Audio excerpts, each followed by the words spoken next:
인생은 기회다. 그 기회만 잘 잡으면 상승세에 몸을 싣고 있기만 하면 된다. 다만 그것을 맞이했을 때의 마음가짐이 중요하다. 그만한 기회에 올라탈 수 있는지 어떤지가 평소의 준비에 달려있다. 뭐 이런 얘기들을 하는 사람들이 많습니다. 그런 얘기를 들으면 나도 잘할 수 있을 것 같고 나도 흥분이 되고 나도 수십억을 벌 수 있는 그런 자산가가 될 수 있을 것 같은 착각이 듭니다. 하지만 잘 생각해야 됩니다. 이자와 세금과 고유가에 가처분 소득이 줄어들고 있고 더 이상 짜낼 게 없는 상황이 지금의 상황입니다. 디플레이션 현상이죠. 그래서 소비가 줄어들고 있습니다.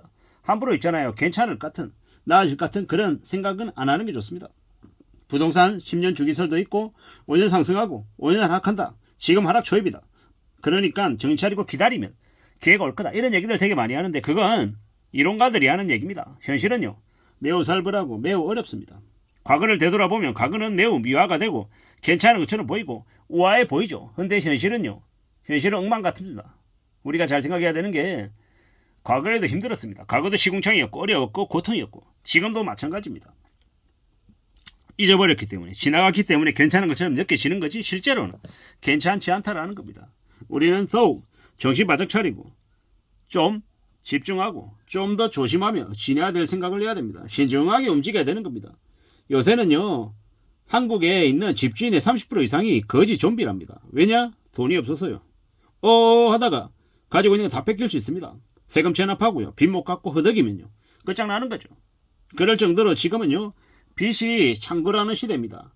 갭투기로 노후 준비하려고 하는 이들이 엄청 곤욕스러워지는 거죠. 모든 걸 자기 위주로 자기 생각으로 하다 보니까 뭐 다 잘 될 줄 알았는데 세상에 내 생각대로 흘러가는 건 그렇게 많지 않습니다.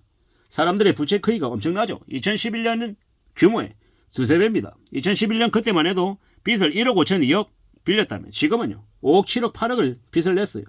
감당 못할 정도로 매우 큽니다. 그래서 2011년 비교했을 때 지금은요 몰락하는 사람의 수도 이제 3배 이상 늘어나는 거죠. 그러므로 더욱더 숨죽이고 지켜봐야 됩니다. 참 무서운 얘기죠. 정신 바짝 차리고 지내야 됩니다. 이게 뭔가 싶을 정도로 우리는 항상 좀 대비하며 지내야 되는 겁니다. 뭐 그런 얘기를 하더라고요. 만 60까지 일하는 사람의 비율이 직장인 중에 고작 10%밖에 안 된답니다. 근데 그 10%에 해당되어도 정말 잘 사는 건 아니죠. 그 사이에 회사가 가만히 놔두지 않고 내보내려고 난리죠. 그래서 회사에 붙어 있는 것도 정말 중요하고 잘 견디고 잘 지내고 버텨야 된다고 얘기합니다. 해외여행, 외제차, 명품, 의류, 가방 이런 것 때문에 정신 못 차리는 이가 아직도 많습니다. 대출빚 내는 걸 무서워해야 되는데 그러지 못한다는 겁니다. 카페 창업해가지고 500만 원 이상 벌면 많이 번 겁니까? 아닙니다. 카페에서 알바만 해도 200 이상 법니다. 창업에 대한 비용, 이자 비용 뭐 아니면 여러 가지 이런 것도 다 생각하면서 고려해야 되는데 그러지 못하는 사람들이 너무 많죠. 우리는요 2008년에 기준금리가 5.25였습니다. 지금은 3.5고요. 2008년에 비해서 금리가 여전히 낮은 상태입니다. 앞으로 대출금리 어떻게 됩니까? 무조건 올라갑니다. 가상금리 매겨집니다. 그만큼 대출이자가 늘어나는 겁니다. 좀 빡빡해지는 게 아니라 그냥 뒤집어진다라고 보면 맞습니다. 우리는요 생존을 위해서 현재 상태에서 저축을 좀 더 할 생각을 해야 됩니다. 나이가 들어갈수록 소득을 늘려 저축을 할 수 있을까요? 쉽지 않습니다. 계속 저축하며 계속 늘려가야 된다라는 겁니다. 정신을 바짝 차리고 지내야 됩니다. 누가 뭐라 그래도 살아가는 삶이 쉽지 않습니다. 세상을 우리가 세상에 이용당한다고 하지만 세상을 이용하는 이들도 많습니다. 참 많은 생각들이 듭니다. 사람들의 실력, 보통 사람들의 능력은요 대체로 비슷한 것 같습니다. 우연히 환경과 처지가 주어졌을 뿐인 겁니다. 물론 누구나 다 같은 조건이 주어진다면 같은 실력을 발휘할지도 모릅니다. 물론 각자의 사정이 있는 거고요. 우리가 DSR 100%가 넘는 사람들이 175만 가구, 그리고 600만 대출자 중에 DSR이 70%가 넘는 가구가 299만 명에서 한 20만 더 늘어서 지금 한 320만 명쯤 이릅니다. 가계부채 갚느라 생계비가 없는 거죠. 돈 벌어서 빚 갚는데 다 쓴다라고 보면 맞습니다. 생활비 없는 거죠. 인구의 20% 이상이 파산 상태라고 보면 맞습니다. 참 무서운 얘기입니다. 지금은요 알바짜리 일할 것도 없다라고 얘기할 정도로 난립니다. 이게 지금 현재의 상황입니다. 이걸 정신 바짝 차리고 지내야 됩니다. 2030들은 가소비 하다가 나중에 답 없으면 엄마 아빠한테 손 내민다라고 얘기하는데요. 미친 것들이 많죠. 처먹고 싸고 즐기면서 자기 존재 드러낸다고 착각했는데 실제로 보니까 어땠나? 어땠습니까? 그들이 대한민국을 망쳐가고 있는 거죠. 보통의 사람들 중에서 정말로 잘 살아가는 사람도 어떤 사람들입니까? 소비를 절제하는 사람입니다. 남들이 나를 우습게 본다? 그러든지 말든지 개의치 않는 겁니다. 진짜 대출 없이 사는 이가 적어지는데 그렇게 대출 없이 저축하며 사는 사람들이 정말로 잘 사는 사람들이라는 겁니다. 이미 지금 이제 카드 대란 연체를 넘어섰다라고 합니다. 사실상 지금 카드 대란이 터진 겁니다. IMF 때도 카드로 인생을 마친 여성들이 되게 많았습니다. IMF 직후에도 김대중 정부 때도 카드 빚에 엄청 힘들어한 이들이 많았습니다. 근데 그게 이제 앞으로 폭증이라는 겁니다. 아직도 돌려막기 하고 있는 게 가능한가 봅니다. 그래서 이 정도가 봅니다. 앞으로 시간이 더 지나야죠. 3개월 지나고 6개월 지나고 2025년 되면 그 이후가 되면 많은 사람들이 몰락하겠죠. 앞으로 우리는요 소비 욕구를 절제하고 감사하고 남들을 부러워하는 그런 삶이 아니라 남들하고 비교하지 않는 삶을 살아야 되겠습니다. 술 마시고 담배 피고 엉청망청거리면 인생 끝장난다라는 겁니다. 우리는요 책임감 그리고 성실, 희생, 헌신 이런 것들 당연하게 생각해야 됩니다. 오마카세, 호캉스, 명품 이런 거에 빠지면 인생 엉망됩니다. 사업병, 도박, 알코올 중독 이런 건 진짜 답이 없다라고 얘기하죠.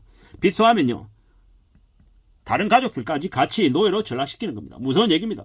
사람들은 정말요 정말 정신 바짝 차리고 살아야 됩니다. 사람 고쳐 쓰지 못한다는 얘기도 많습니다. 리만 사태 때 보면 딸 판 돈으로 가족이 사는 경우도 있었답니다. 악인으로 태어나는 가족도 있는 것 같습니다. 그런 가족들하고는 정말로 손절하며 지내야 되는 것 같습니다. 우리가 살아간 삶이 정말 무서운 겁니다. 악인 창궐 시대입니다.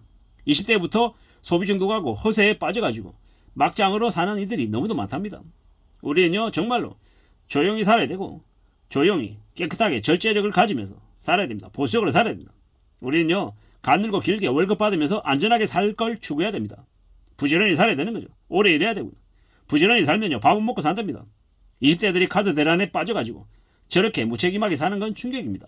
돈이 필요하다 보니까 이제 현실 세계에서 과거에 사귀었던 남성에게 이제 뭡니까 고소해가지고 고발해가지고 합의금 뜯으려고 하는 그런 합의금 장사도 엄청 늘어난답니다. 쉽게 돈 버는데 맞들려서 저렇게 사는 거죠. 참 무서운 얘기입니다. 지금은요 절대로 망하지 않아야 되고요. 정말로 정신 바짝 차리며 살아가야 됩니다. 우리는요 무슨 뜻을 써서라도 지금 현재 이 한국 경제, 세계 경제가 암울하게 흘러가고 있다는 걸 인정하고 받아들이고 살아야 됩니다. 그리고요 빚지지 않아야 되고요. 소비를 줄여야 되고 정말로 안전하게 살 궁리를 해야 되겠습니다. 정말로 위선과 가식은 버리고 내 입장에서 내가 좀 더 성실하게 착실하게 살아갈 수 있는 게 뭘까 라고 생각하면서 지내야 됩니다. 어떻게 살아야 될지를 잘 고민해야 됩니다. 삶은 순간적인 욕망을 못 견디면 무너지는 겁니다. 성공의 법칙 이런 거에 빠지면 힘들어진답니다. 부동산으로 잘 되는 법 뭐 이런 것보다 10년 뒤에 내가 뭐 할지 목표가 뚜렷해야 되고 노력하고 집중하며 살아야 잘 될 수 있다라고 합니다. 우리는요 정말로 성실하게 착실하게 안전하게 잘 살아갈 공리를 해야 되겠습니다. 열심히 책도 읽고 건강도 챙기고 내가 어떤 이상과 어떤 목표를 가지고 살아갈지 어떤 꿈을 꿔야 될지를 잘 좀 생각해 둬야 될 것 같습니다. 이상입니다.